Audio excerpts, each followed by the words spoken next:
दोस्तों, महाभारत एक ऐसा युद्ध था जिस युद्ध में कहा जाता है कि धरती का एक बड़ा हिस्सा समाप्त हो गया था और वीरों का तो अकाल पड़ गया था। इस युद्ध के बाद सालों तक धरती पर वीर समाप्त हो गए थे, पर इस युद्ध में एक ऐसा योद्धा भी हिस्सा लेना चाहता था जिसके बारे में कहा जाता है कि वो केवल एक 3 बाणों से पूरा युद्ध समाप्त कर सकता था, और उसका नाम था बर्बरिक, जो भीम का पौत्र और भीम के पुत्र घटोत्कच का बेटा था।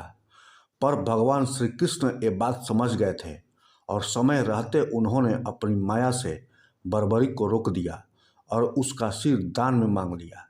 लेकिन ऐसे बहुत सारे योद्धा थे जो बर्बरिक से भी ज़्यादा ताकतवर थे, जिनका वर्णन इस प्रकार है। दोस्तों, वीडियो अच्छी लगे तो एक लाइक करें और चैनल को सब्सक्राइब करें। योद्धा नंबर 1, भगवान श्री कृष्ण सर्वशक्तिमान और स्वयं नारायण का स्वरूप होते हुए सदैव बर्बरिक क्या हर योद्धा से ज़्यादा ताकतवर थे। उनके जैसा कोई नहीं हो सकता था। योद्धा नंबर 2, अर्जुन। अर्जुन के बारे में कहा जाता है कि वो देवपुत्र थे और नर ऋषि के अवतार थे, तो वहीं बर्बरिक एक राक्षस पुत्र था, इसलिए बर्बरिक से ज़्यादा ताकत अर्जुन में थी। बर्बरिक के पास केवल 3 बाण ही थे, लेकिन अर्जुन के पास देवताओं के दिव्य अस्त्र भी थे। अर्जुन को बर्बरिक के उन 3 बाणों के बारे में तथा उनके तोड़ के बारे में अवश्य पता होगा, लेकिन बर्बरिक के पास अर्जुन के बाणों का जवाब हो ये मुमकिन नहीं था। योद्धा नंबर 3, भीष्म पितामह।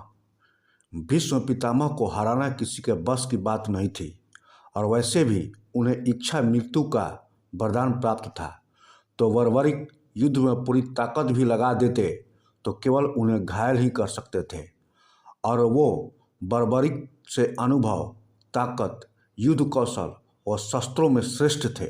योद्धा नंबर 4, बलराम। भगवान बलराम तो स्वयं शेषावतार थे, उनकी तुलना किसी से नहीं हो सकती। वो नारायण के समक्ष ही रहते थे और सर्वशक्तिमान योद्धा थे। योद्धा नंबर 5, अश्वत्थामा। वैसे तो अश्वत्थामा ने अधर्म का साथ दिया था, लेकिन फिर भी वो बहुत ताकतवर था। उसके पास नारायण अस्त्र तथा ब्रह्मशिर दोनों ही अस्त्र थे। अगर वह इनमें से एक का भी उपयोग करता तो बर्बरिक का बचना नामुमकिन था, क्योंकि इन शस्त्रों का मुकाबला दुनिया का कोई भी अस्त्र नहीं कर सकता था।